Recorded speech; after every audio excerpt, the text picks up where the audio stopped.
안녕하세요. 김박현입니다. 이어지는 입시 이야기 22번째 시간으로 정시에서 인문계열 학생 분리 그 이유가 있다라는 주제로 강연을 하고자 합니다.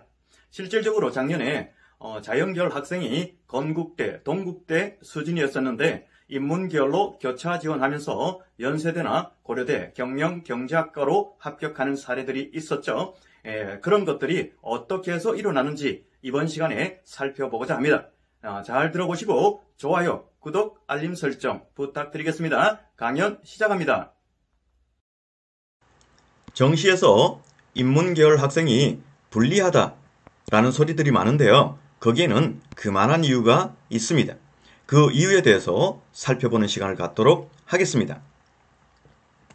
먼저 수능 성적표를 이해하실 필요가 있습니다. 수능 성적표에는 표준점수와 백분위와 등급이 존재합니다.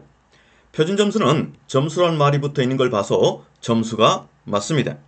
하지만 백분위와 등급은 점수란 말이 없죠? 네, 이 둘은 석차입니다. 그렇다면 표준점수가 도대체 무엇이냐? 라는 것인데요. 자, 채점에서 나오는 내가 받은 점수가 바로 원점수이죠. 하지만 수능은 여러 개의 과목이 있기 때문에 어떤 과목을 선택했느냐에 따라서 유불리가 나올 수 있다라는 것이죠. 따라서 문제별 난이도를 반영해서 별도로 변환시킨 점수가 바로 표준점수이다라는 것이고 상위권 대학은 대부분 이 표준점수를 활용하고 있다라는 겁니다. 그리고 이 표준점수는 국어, 수학, 탐구 과목에 존재하고 있다라는 것이고요. 그리고 백분위와 등급의 차이는 아주 간단합니다. 백분위는 수험생을 1등에서 꼴등까지를 100개로 나누었을 때의 나의 위치, 이것이 백분위고요. 등급은 1등에서 꼴등까지를 9개의 구간으로 나누었을 때의 나의 위치, 이것이 바로 등급이다 라는 겁니다. 그런데 백분위는 어떻게 표현되느냐라는 것인데요. 백분위는 나보다 낮은 점수의 수험생을 수치로 표현된 거다라고 보시면 좋겠습니다. 예를 들어 백분위가 99다라는 것은요. 1등에서 꼴등까지를 100개로 나누었을 때 나보다 못하는 학생이 99%다라는 소리가 되고 결국 나는 상위 1% 학생이 된다라는 의미가 됩니다. 백분위가 88이라는 것은 나보다 못하는 학생이 88%이기 때문에 나는 상위 12% 학생이다라는 의미가 되는 것이고요. 그리고 이 백분위는 국어, 수학, 탐구 과목에 존재하고 있다라는 겁니다. 그리고 등급은 말씀드렸다시피 수험생을 1등에서 꼴등까지 9개로 나누어놓은 그런 나의 위치인데요. 자, 1등급은 4%까지, 2등급은 11%까지, 3등급은 23%까지, 4등급은 40%까지, 5등급은 60%까지 이렇게 듬성듬성 나누어져 있다라는 겁니다. 따라서 이 등급은 수시에서 최저 학력 기준으로만 대부분 활용되고 있다라고 보시면 좋겠습니다. 자, 그렇다면 대부분의 상위권 대학은 어떤 요소를 가지고 선발하느냐라는 것인데요. 자, 대부분의 상위권 대학은요, 바로 이 표준점수를 가지고 선발하고 있습니다. 그리고 대부분의 중위권 대학은 이 백분위를 가지고 선발하고 있는데 일부는 표준점수 가지고 선발하고 있다. 이렇게 보시면 되는 겁니다. 그리고 대한민국에 4년제 대학이 198개 대학이 있는데 이 중에서 극히 소수의 대학이 등급을 가지고 선발하고 있다라는 겁니다. 그래서 이 등급을 가지고 선발하는 이 대학은 대부분 인지도가 좀 떨어지는 그런 학교다라고 보시면 좋을 것 같습니다. 자, 여기까지는 이해하셨나요? 자, 그렇다면 이제 정시, 수능 과목에 대해서 살펴보고 왜 인문계열 학생이 불리한지 살펴보는 시간을 갖도록 하겠습니다. 자, 수능 국어를 보면은요, 독서와 문학은 인문계열, 자연계열 누구나 응시해야 되는 필수 응시 과목입니다. 그리고 합법과 작문, 언어와 매체 둘 중에 하나는 선택이죠. 그런데 대부분의 아이들이 어려워하는 이 국어 문법이 바로 언어다라는 겁니다. 따라서 대다수의 학생은 이 합법과 작문에 응시를 하게 될 거고, 그리고 나름대로 상위권 학생들 같은 경우는 합법과 작문보다는 언어와 매체 쪽에 많이 응시를 한다라는 겁니다. 자, 그 이유는 언어가 문법이기 때문에 문법은 체계 하나만 제대로 잡아놓으면 크게 노력하지 않아도 계속해서 고득점을 유지할 수 있는 기회들이 있죠. 그리고 남는 많은 시간을 다른 내가 취약한 과목에 집중 투자할 수 있기 때문에 상위권 학생들이 집중적으로 노리고 있는 과목이다 라고 보시면 좋겠습니다. 자, 그리고 수학입니다. 자, 수학은요, 수원, 수트는 인문계열, 자연계열 학생이 누구나 다 응시해야 되는 필수 응시 과목이다 라는 겁니다. 자, 그리고 미적분, 학통, 기하 3개 중에 하나 선택인데요. 대다수 학생은 학통을 선택하게 됩니다. 왜 그러냐 라는 것인데요. 자, 인문계열 학생은 100% 학통을 선택하게 될 겁니다. 그리고 미적하고 기하는 자연계열 학생이 주로 응시를 하는데 중위권 이하 대학은요, 자연계열도 학통 응시가 가능하기 때문에 미적분 기하에서 점수가 나오지 않은 자연계열 일부가 학통으로 옮겨갑니다. 따라서 이 학통 응시자가 가장 많을 수밖에 없다. 이렇게 보시면 되는 것이죠. 그렇다면 중위권 이상 상위권 학생들이 학통을 안 하고 이제 자연계열은 미적분, 기하를 선택해서 이수할 거다라는 것은 당연할 거고요. 그 중에서 미적분을 응시하는 아이들이 더 많다라는 겁니다. 그 이유는요. 자, 의학계열은 대부분 미적분에 응시하고요. 공대 상위권 아이들은 기하에 응시하고 그리고 중위권 이하 미적이나 기하에 응시할 학생들은 기하보다는 미적분에 응시하기 때문에 미적분 응시자가 많다. 이렇게 보시면 되는 겁니다. 하지만 여하튼 미적분, 기하 둘 다 상위권 학생이다 라고 보시면 좋을 것 같다라는 겁니다. 자, 이 두 가지가 가장 중요한 건데요. 자, 하여튼 탐구도 간단히 짚어보고 넘어가도록 하겠습니다. 자, 탐구는요, 인문계열은 사탐 두 과목에 응시한다라는 것은 당연한 거고요. 물론 과탐에 응시해도 되지만 인문계열이 과탐보다는 주로 사탐에 응시한다라는 겁니다. 그리고 자연계열 상위권은요, 대부분의 상위권 대학에서는 자연계열 과탐 두 개를 지정했기 때문에 상위권은 과탐 두 과목에 응시를 합니다. 하지만 중위권 이하 지방대까지는 자연계열이 사탐에 응시할 수 있게끔 열려있죠. 그래서 중하위권은 사탐, 과탐에 나누어서 분산해서 응시를 하게 될 거다라는 겁니다. 자, 여기서 우리가 상위권 기준으로 봤을 때 국어 수학은 어떻습니까? 나름대로 내가 잘할 수 있는 거 선택해서 최선을 다하니 나름대로 열심히 공부하니까 점수대는 높아질 거고 나랑 비슷한 점수를 가진 아이들이 많아지고 두터워질 거다. 따라서 변별력이 좀 떨어질 수밖에 없다라는 거죠. 하지만 탐구는 기존 방식과 예전 방식과 동일하죠. 따라서 탐구의 중요성이 상대적으로 증가되었다라는 거 이것을 잠깐 한번 짚어보고 넘어가고자 합니다. 자, 지금부터는 정시에서 왜 인문계열 학생이 불리한가를 한번 제가 말씀을 드려보고자 합니다. 자, 제가 합법과 작문, 확률과 통계의 응시자는 정시에서 불리하다라고 이렇게 소제목에 적었는데요. 그 이유는 합법과 작문, 확률과 통계에 응시하는 대다수의 학생이 바로 인문계열 학생이기 때문에 그렇다라는 겁니다. 자, 그렇다면 왜 정시에서 불리한지 그 원인에 대해서 하나하나 살펴가 보도록 하겠습니다. 먼저 수능 응시 과목에 대해서 잠깐 복습하도록 하겠습니다. 먼저 국어입니다. 국어는 아시다시피 필수 응시 과목과 선택 응시 과목이 있습니다. 자, 필수 응시 과목은 바로 누구나 다 응시해야 되는 공통이다 라고 보시면 좋을 것 같고요. 자, 이 필수 응시 과목은 독서와 문학이 있습니다. 자, 그리고 선택 응시 과목은 합법과 작문, 그리고 언어와 매체가 있고요. 다음에 수학도 마찬가지 필수 응시 과목 바로 공통이 되겠죠. 다음에 선택 응시 과목이 있습니다. 자, 필수 응시 과목은 수1과 수2가 될 것이고요. 자, 선택 응시 과목은 미적분과 확률과 통계 그리고 기하가 될 거다라는 겁니다. 자, 지금까지 잠깐 수능 과목에 대해서 살펴봤는데요. 자, 그렇다면 왜 인문계열 학생이 불리한지 하나하나 알아가 보도록 하겠습니다. 좀 전에 제가 상위권 대학은 표준 점수를 통해서 학생을 선발한다 라고 말씀을 드렸습니다. 그런데 국어도 보면은 선택 과목이 존재하고 수학도 선택 과목이 존재합니다. 선택 과목이 존재한다는 것은 학생들마다 선택하는 과목이 다양할 수 있고 과목마다 난이도도 차이가 있을 수 있다라는 것이죠. 그렇다면 과목 선택에 따른 유불리가 존재할 수 있기 때문에 그 유불리를 최소화시켜야 된다라는 것은 당연한 것이고요. 그래서 이 표준 점수를 만들어내는데 이 네 가지 단계를 거쳐서 만들 수 있게끔 구성했다라는 겁니다.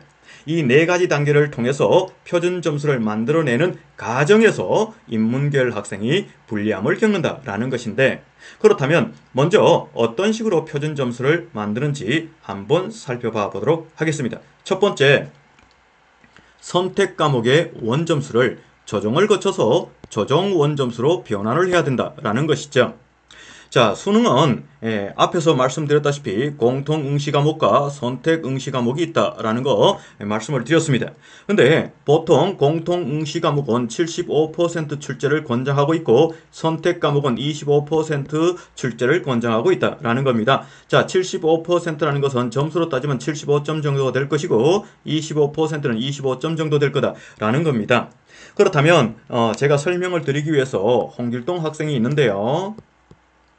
이 학생은 자연계열이고 그리고 미적분에 응시한다 라고 가정을 해보도록 하겠습니다. 자, 그렇다면 홍길동 학생은 이 미적분이라는 과목에 응시를 하는데요. 자, 공통 과목은 수원, 수트가 되겠죠. 자, 이 수원 수트에 75점 중에서 60점을 맞았고 이 수원 수트 공통 과목의 전체 평균은 40.9이고 표준 편차는 14.91라는 겁니다. 자, 그리고 선택 과목은 미적분, 확률과 통계, 기하 세 가지가 있는데 홍길동은 미적분을 선택했고 그 미적분 25점 중에서 15점을 맞았다라는 겁니다. 여기까지 가셨나요? 그리고 이 미적분의 평균은 14.9이고 표준 편차는 4.6이다 라는 겁니다. 자, 여기까지는 크게 문제 없이 따라올 수 있는데 이 조정 원점수로 변환하기 위해서는 별도의 그런 기준이 필요한데 그것이 뭐냐라는 것인데요. 홍길동과 똑같이 미적분을 봤다 그랬죠. 자, 미적분을 본 아이들끼리 공통 과목의 평균값과 홍길동과 똑같이 미적분을 본 아이들끼리의 공통 과목의 표준 편차를 별도로 산출해내야 된다라는 겁니다. 자, 이렇게 산출을 하고 이 공식에 따라서 조정 원점수를 만든다라는 것인데요. 그 공식을 보면은 자, 선택 과목의 원점수에서 선택 과목의 평균을 빼주는 겁니다. 자, 선택 과목 즉 미적분을 받겠죠. 홍길동은 자, 15점입니다. 자, 15점에서 평균이 뭐라 그랬죠? 14.92 빼줬습니다. 그리고 뭐로 나눠져요? 선택 과목의 표준 편차 즉 미적분의 표준 편차로 나눠준다라는 겁니다. 자, 그리고 중요한 거 곱해주고 더해줘야 되는 것이 있는데 자, 곱해주는 것은 선택 과목 집단의 공통 과목 표준 편차다라고 했죠. 이것은 무슨 말이냐? 홍길동과 똑같이 미적분을 본 아이들끼리의 공통 과목의 표준 편차를 곱해준다라는 겁니다. 그래서 12.93이 곱해지는 것이고요. 그리고 더해지는 것은 선택 과목 집단의 공통 과목의 평균이다 라고 되어 있는데요.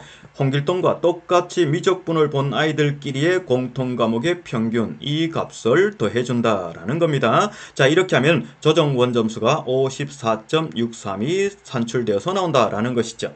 따라서 홍길동은 미적분의 점수가 15점이 아니라 조정이 되어서 54.63이 되었다라는 겁니다. 자, 이렇게 조정 원점수를 만들어내고 두 번째 단계로서 공통 과목의 원점수와 선택 과목의 조정 원점수를 각각 표준화한다라는 겁니다. 자, 표준화하는 방법은 아주 간단하죠. 선택 과목 이 아이가 60점을 맞았습니다. 홍길동 60점에서 전체 평균 40.91을 빼주고 전체 표준 편차로 나눠주면 되는 겁니다. 그렇다면 1.28이 나오는 것이고요. 그리고 선택 과목을 표준화 시켜야 되겠죠. 조정 원점수요. 자, 그러면 54.63이 되겠죠. 54.63에다가 전체 평균을 빼주고 다음에 전체 표준 편차로 나눠주면 0.92가 되죠. 자, 이렇게 각각 표준화를 시킨 다음에 출제된 비율을 곱해서 합산하는 겁니다. 자, 보통 공통 과목은 75% 권장을 하고 선택 과목은 25%를 권장하죠. 근데 수학이 74%가 출제되었다라고 했을 때는 자 1.28에다가 74%인 0.74를 곱해주고 그 다음에 조정 원점수 그죠? 자, 이걸 통해서 나온 것이 바로 0.92죠. 자, 이 표준화된 값의 비율, 자, 0.92 곱하기 74%가 공통 과목에 출제됐기 때문에 0.26%가 선택 과목에 출제됐겠죠. 자, 이렇게 곱해주고 이 둘을 합산해주게 되면은 1.19가 나온다라는 겁니다. 자, 여기에다가 표준 편차 20을 곱해주고 플러스 100을 해주면 수학 최종 표준 점수가 만들어져서 1.19 곱하기 20 플러스 100을 해서 124가 나온다라는 겁니다. 따라서 홍길동 학생의 수학 표준 편차는 124가 된다라는 겁니다. 그래서 우리 수능 성적표에는 124만 찍혀있지 이 과정은 나타나 있지 않더라라는 겁니다. 그런데 이 과정 속에서 인문계열 학생이 불리하다라는 것인데요. 어디에서 그것이 발생되느냐라는 건데 바로 1번 이 조정 원점수를 만들어내는 이 과정에서 인문계열 학생이 불리하게 된다라는 것인데요. 한번 설명을 드려보도록 하겠습니다.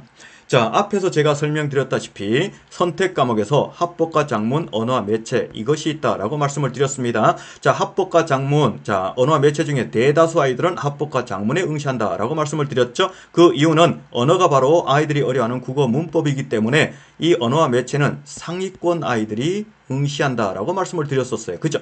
자, 그리고 수학은요. 선택 과목 중에서 확률과 통계는 인문계열 학생 100%와 자연계열 아이들 중에서 실력이 떨어지는 자연계열 일부가 본다 그랬고 나머지 자연계열 미적분과 기하는 자연계열 상위권 아이들이 본다라고 말씀을 드렸습니다. 여기까지 이해 가셨나요?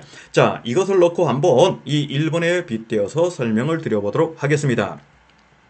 자, 어떤 학생이 합법과 작문에 응시할 수도 있고 언어와 매체에 응시할 수도 있습니다. 그런데 곱해지는 것은 자, 표준 편차와 평균이 더해지고 곱해지는데 자, 어떤 차이가 있는지 말씀을 드려보도록 하겠습니다. 합법과 작문 응시한 학생들은 상대적으로 언어와 매체를 응시한 아이들보다는 실력이 떨어집니다. 따라서 표준 편차, 이 편차는 적을 수밖에 없다라는 것이죠. 그 이유는 표준 편차는 공부를 잘하는 학생과 못하는 학생의 그 점수 차를 말하는 거기 때문에 합법과 작문에 응시한 학생들은 상대적으로 실력이 떨어지기 때문에 그 편차는 크지 않다라는 겁니다.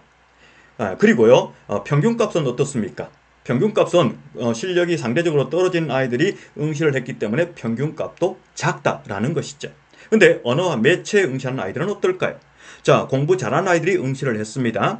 그렇다면 당연히 공부 잘하는 학생과 못하는 학생의 점수 차는 작다. 즉 표준 편차는 작다. 쉽게 말해서 합법과 작문에 응시하든 다음에 언어와 매체를 응시하든 이 표준 편차 곱해지는 값은 작다라는 것이죠. 그런데 언매에 응시한 아이들은 평균값은 어떨까요? 자, 화작에 응시한 아이들보다 공부를 잘하는 아이들이죠. 상위권 아이들이죠. 그렇기 때문에 이 평균값은 크다라는 겁니다. 따라서 이 과목의 값은 커진다라는 것이죠. 그렇다면 표준 편차는 합법과 작문에 응시하든 언어와 매체를 응시하든 관계없이 작은 값이고 더해지는 값은 합법과 작문은 작은 값이 더해지는데 언어와 매체는 큰 값이 더해지죠. 그러니까 언어와 매체를 본 아이들이 유리하다라는 겁니다. 여기까지 이해 가셨나요? 그런데 언어와 매체를 보는 아이들은 대부분 상위권 아이들인데 그 상위권 아이들이 자연계열 학생이다라는 겁니다. 그래서 자연계열이 유리하다라는 것이고요. 다음 수학을 봐보도록 하겠습니다. 수학은 미적분이나 확통이나 기하 세 개 중에 하나를 응시할 겁니다. 자, 그런데요. 확통에 응시하는 학생들은 인문계열 학생과 자연계열에서 실력이 밀리는 학생들이다 라는 겁니다. 자, 인문계열 학생 왜 인문계열로 갈까요? 수학이 약해서 그러겠죠. 자, 그렇다면 확통에 응시하는 아이들은 어떻습니까? 표준 편차는 공부를 잘하는 학생과 못하는 학생의 점수 차인데 수학 실력이 좀 떨어지는 학생들이 모여 있기 때문에 표준 편차는 작을 겁니다. 한마디로 확통에 응시하는 학생들의 표준 편차는 작다 이렇게 보시면 되겠죠. 근데 평균값은 어떨까요? 마찬가지 미적분이나 기하에 응시하는 아이들보다 즉 자연계열 아이들보다 수학 실력이 떨어지니까 당연히 수원 수트의 값도 평균값도 떨어지겠죠. 즉 평균값도 작다 이렇게 보시면 되는 겁니다. 그런데 미적분이나 기하에 보는 아이들은 상대적으로 수학을 잘하는 상위권 아이들이겠죠. 그 아이들은 마찬가지 표준 편차는 어떨까요? 공부를 잘하든 못하든 그 학의 점수 차는 작잖아요. 맞죠? 왜요? 상위권 아이들이 모여있기 때문에. 하지만 평균값은 어떨까요? 평균값은 당연히 높게 나오겠죠. 왜요? 수원, 수투 공부 잘하는 아이들이 응시하기 때문에 당연히 점수는 높게 나오잖아요. 그러니까 표준편차, 미적분을 받던 확통을 받던 기하를 받던 곱해지는 값은 작다. 크게 차이가 없다. 그런데 더해지는 값은요, 미적분이나 기하를 본 아이들의 점수가 높은 평균 점수를 가지니까 당연히 더해지는 점수는 커지고, 확통을 본 아이들은 평균값이 작으니 더해지는 값이 작잖아요. 이것 때문에 인문계열 학생이 자연계열 학생보다 불리하다라는 겁니다.